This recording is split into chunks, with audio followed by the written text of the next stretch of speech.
Hello আমার sweet cute বন্ধুরা, কেমন আছো তোমরা? নিশ্চয় আমার গল্প শুনে শুনে খুব সুখ নিচ্ছ আর আনন্দে আছো, তাই না? তোমাদের আনন্দ দিতেই তো আমি নিয়মিত তোমাদের জন্য নতুন নতুন গল্প নিয়ে হাজির হয়ে যাই। তো চলো, তোমরা যারা এখন আমার চ্যানেলটি সাবস্ক্রাইব করনি তারা প্লিজ প্লিজ প্লিজ আমার চ্যানেলটি সাবস্ক্রাইব করে দাও। চলো তাহলে দেরি না করে ভিডিওটি জলদি জলদি করে লাইক করো আর চ্যানেলটি সাবস্ক্রাইব করে দাও। ধন্যবাদ। আমি নীলাঞ্জনা। শুরুটা হঠাৎই। ঢাকার এক ছোট্ট ফ্ল্যাটে একা বসেছিলাম। বাইরে প্রচন্ড বৃষ্টি হচ্ছিল। ছোটবেলা থেকেই বৃষ্টি আমাকে কেমন যেন আকৃষ্ট করত। মনে হতো প্রতিটা ফোঁটাই যেন এক একটা গল্প বলে। কিন্তু আজকের বৃষ্টি কেমন যেন নিঃস্ব লাগছিল। মোবাইলের স্ক্রিনের দিকে তাকিয়ে আছি।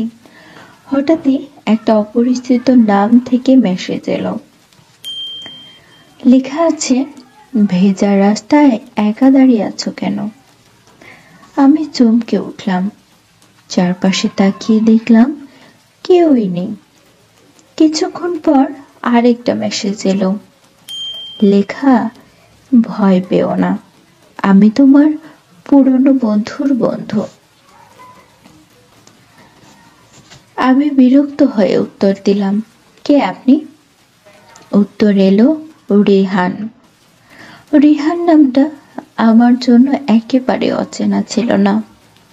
রিহান ছিল আমার কলেজে বড় ভাইয়ের বন্ধু।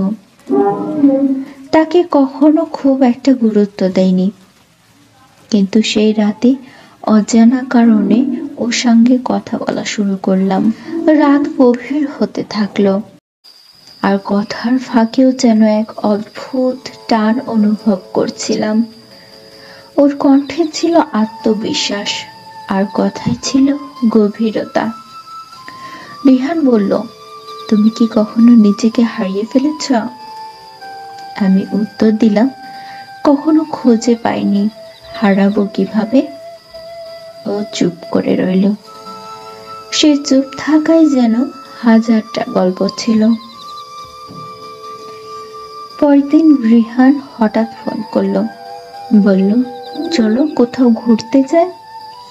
আমি অবাক হয়ে পড়লাম, তুমি হুট করে সব কি বলো? হ্যাঁ।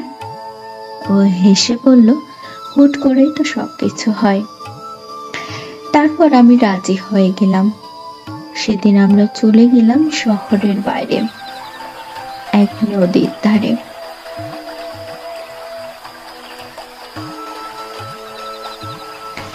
নদীর পাড়ে বসে রিহান বলল, তুমি কি জানো, সব নদী কিন্তু সাগরে মিশে না। আমি তখন হেসে বললাম, তাহলে কোথায় যাই? ও বলল, কিছু নদী শুকিয়ে যায় আর কিছু নদী পথ হারায়। আমি ওর দিকে তাকিয়ে চুপ করে রইলাম। দিন গড়াতে থাকলো। রিয়ান আর আমি যেন অসম্ভব কাছাকাছি চলে এলাম, কিন্তু তবুও একটা অদৃশ্য দেয়াল ছিল আমাদের মাঝে। রিহান সবসময় নিজেকে আড়াল করত। কোনো ব্যক্তিগত প্রশ্ন করলে ও চুপ করে যেত। আমি বুঝতে পারতাম ওর ভেতরে কিছু একটা আছে। একদিন ওকে জিজ্ঞেস করলাম, আচ্ছা তুমি কি লুকোচ্ছ? হ্যাঁ। ও হালকা হেসে বলল, সবকিছু জানলে তো গল্পের মজা থাকে না। কিন্তু আমি জানতাম এই হাসির আড়ালে অনেক কিছু চাপা পড়ে আছে। একদিন হঠাৎ করে রিহান যোগাযোগ বন্ধ করে দিল।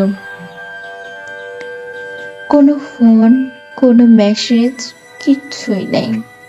আমি পাগলের মতো খুঁজতে থাকলাম, কিন্তু কোথাও ওর খোঁজ খবর নেই। শেষমেশ ওর এক বন্ধুর কাছে জানলাম রিহান দেশের বাইরে চলে গেছে। কিন্তু কেন? কোনো উত্তরই নেই। আমি ভেঙে পড়লাম। নিজেকে খুব ছোট আর একা মনে হচ্ছিল। দীর্ঘ 1 বছর পর হঠাৎ একদিন পোস্ট অফিসে একটা চিঠি এলো। লেখা ছিল, নীলা, আমি জানি তুমি অনেক প্রশ্নের উত্তর পাওনি। আমি সব বলবো, শুধু একবার এসো সেই পুরনো নদীর পাড়ে। ইতি রিহান। আমি দৌড়ে গেলাম নদীর পাড়ে। ওখানে দাঁড়িয়ে ছিল রিহান, চোখে গভীর ক্লান্তি, মুখে অদ্ভুত শান্তি। আমি কাঁপা কাঁপা কণ্ঠে বললাম, তুমি কোথায় ছিলে? রিহান বলল, তোমার থেকে দূরে ছিলাম, কিন্তু কখনো দূরে যাইনি। ও জানালো, ওর শরীরে ক্যান্সার ধরা পড়েছিল, মৃত্যুর সঙ্গে লড়াই করছিল। আমি অশ্রুসিক্ত চোখে বললাম, তা আমাকে বলনি কেন? ও বলল, আমি চাইনি তুমি কোনো কষ্ট পাও। রিহান ধীরে ধীরে সুস্থ হতে থাকলো। আমরা আবার আগের মতো কথা বলতাম, ঘুরে বেড়াতাম। কিন্তু জীবনের অমোঘ নিয়ম, সবকিছু চিরস্থায়ী নয়। একদিন রিহান বলল, নীলা, যদি আমি কখনো না থাকি তুমি কি করবে?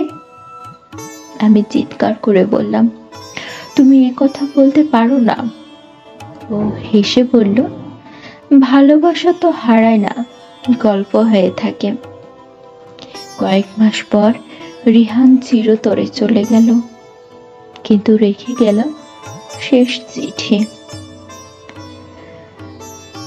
নীলা, জানো, তোমার সঙ্গে কাটানো প্রতিটা মুহূর্ত ছিল আমার জন্য সবচেয়ে সুন্দর সময়।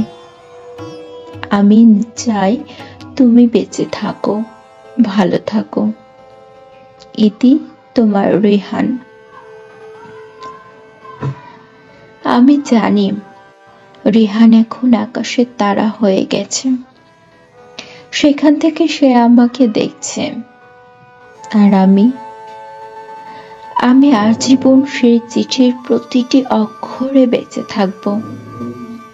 শেষ নয়, ভালোবাসার গল্প কখনো শেষ হয় না।